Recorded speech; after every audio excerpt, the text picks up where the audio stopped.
Video में हम देखते हैं क्रोमोसोमल थ्योरी ऑफ इनहेरिटेंस और समझते हैं कि ये क्या है। तो सबसे पहले समझते हैं क्रोमोसोमल थ्योरी ऑफ इनहेरिटेंस। ये किसने दिया, इससे पहले थोड़ा सा इसका और बैकग्राउंड समझते हैं। सबसे पहले 1865 में मेंडल्स का बुक पब्लिश हुआ था।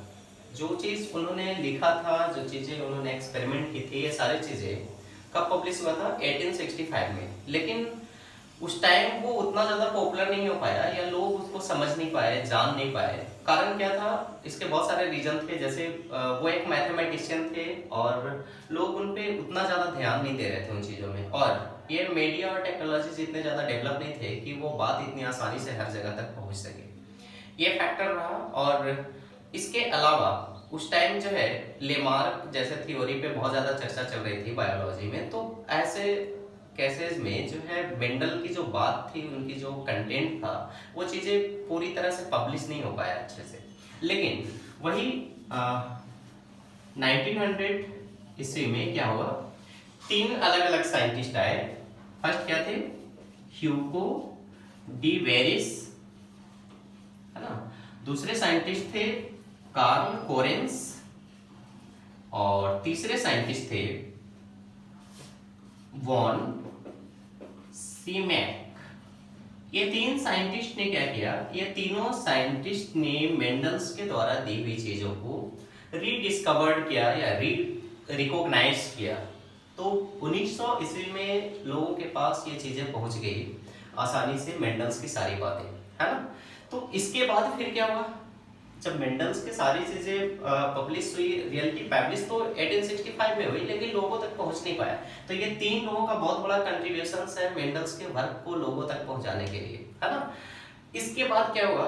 तो मेंडल्स ने क्या क्या चीजें दी थी, क्या क्या चीजें बताया था? मेंडल्स ने बताया था कि जैसे जो जीन होते हैं वो पेयर के फॉर्म में होते हैं। इसके अलावा जब गैमेट बनते हैं तो वो जीन जो है वो सेपरेट हो जाते हैं, यानी कि उनका पेयर जो होता है वो अलग हो जाता है। गैमेट के अंदर, स्पर्म या ओवम के अंदर सिर्फ हाफ नंबर ऑफ जीन ही पहुंच पाते हैं। क्रोमोसोम की बात उन्होंने नहीं की, जीन की बात की। इसके अलावा उन्होंने इंडिपेंडेंट असॉर्टमेंट का लॉ दिया, जिसके बारे में हम पहले ही बता चुके हैं। यानी कि अलग अलग जगह से जो जीन है वो सेपरेट होकर के एक जगह असॉर्ट हो जाते हैं गैमेट के अंदर। ये सारी चीजें उन्होंने बताया। लेकिन इसके बाद क्रोमोसोमल थ्योरी ऑफ इनहेरिटेंस कब दिया गया और इसमें क्या चीजें बताया गया, वो मेंडल्स लॉ से कैसे डिफरेंस है, हम ये चीजें समझते हैं। तो ये दिया गया कब? 1902 ईस्वी में। और किसने दिया इसको? तो सूटॉन एंड बोवेरी, ये दो लोगों ने मिलकर के दिया। तो chromosomal theory of inheritance given by Sutton and Boveri in 1902, इसमें दिया गया। इन्होंने क्या कहा, मेंडल से क्या डिफरेंट था इस थ्योरी में? तो मेंडल ने जैसे कहा था कि गैमेट बनते टाइम या फिर जो जीन होते हैं या अलील होते हैं वो पेयर के फॉर्म में होते हैं कैरेक्टर को डेवलप करने के लिए। लेकिन जीन के लिए उन्होंने क्या टर्म यूज किया था? फैक्टर। इन्होंने क्या कहा कि जीन एक्चुअली क्रोमोसोम के पास होते हैं और क्रोमोसोम पेयर के फॉर्म में होता है जो कैरेक्टर को डेवलप करने के लिए रिस्पॉन्सिबल है ना। तो gene are present at chromosome and chromosomes are in pair। मतलब क्रोमोसोम जो होते हैं वो पेयर के फॉर्म में होते हैं और जीन क्रोमोसोम के पास होता है। तो थोड़ा सा डिस्क्राइब कर दिया इन्होंने। मेंडल ने कहा था कि जीन पेयर के फॉर्म में होते हैं, लेकिन इन्होंने क्या कहा कि जीन क्रोमोसोम के पास होते हैं और क्रोमोसोम पेयर के फॉर्म में होते हैं। एक चीज कहता है कौन? Chromosomal theory of inheritance. दूसरा क्या कहता है? मेंडल ने कहा था कि लॉ ऑफ सेग्रीगेशन दिया था, जिसमें उन्होंने क्या बताया? During formation of gamete pair of gene separated from each other. मतलब गैमेट बनते समय जीन के पेयर एक दूसरे से अलग हो जाते हैं। इन्होंने क्या कहा? जीन बनते समय होमोलोगस क्रोमोसोम के पेयर एक दूसरे से अलग हो जाते हैं। जीन अलग नहीं, बल्कि क्रोमोसोम का पेयर ही एक दूसरे से अलग हो जाता है ना। तो during formation of gamete pair of homologous chromosome separated from each other, ये चीजें उन्होंने बताया। तीसरी बात क्या कहा सटर एंड बोवेरी ने?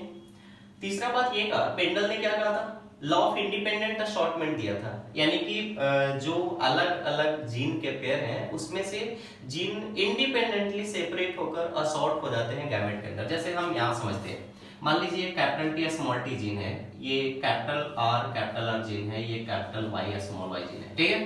तो यहाँ पर ये पेयर जो है, जैसे मान लीजिए कि यहाँ पर कैपिटल टी आ गया, तो इसके साथ कैपिटल आर या स्मॉल वाई, ये इजीली मतलब इंडिपेंडेंटली असॉर्ट हो सकता है गैमेट के अंदर। या फिर कैपिटल टी के साथ जो है, सॉरी स्मॉल टी के साथ कैपिटल आर या कैपिटल वाई आकर के गैमेट में असॉर्ट हो सकता है। तो इंडिपेंडेंटली जो जीन है वो अलग अलग जगह से उठ करके आकर गैमेट के अंदर असॉर्ट हो सकता है। ये चीजें बताया इन्होंने, किसने?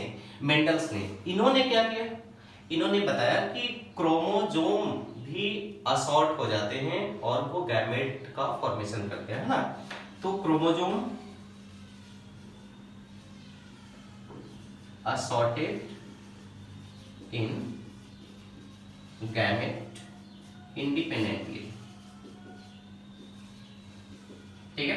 जैसे क्रोमोसोम 23 पेयर के फॉर्म में है, तो उसमें से असॉर्ट हो गया हाफ पेयर और वो गैमेट का फॉर्मेशन कर दिया। तो इस तरीके से इन्होंने दिया क्रोमोसोमल थ्योरी ऑफ इनहेरिटेंस, जो कि आप कह सकते हो कि मेंडल के द्वारा ये क्रोमोसोम ना कह करके उसको सिर्फ जीन के फॉर्म में डिटेल किया गया था। और मेंडल की बातों को एक्सेप्ट ना किया जाने का ये भी रीजन था कि उसका कोई फिजिकल एविडेंस नहीं था उनके पास, इस वजह से। बट इन चीजों को आज हम नाउअडे एक्सेप्ट करते हैं।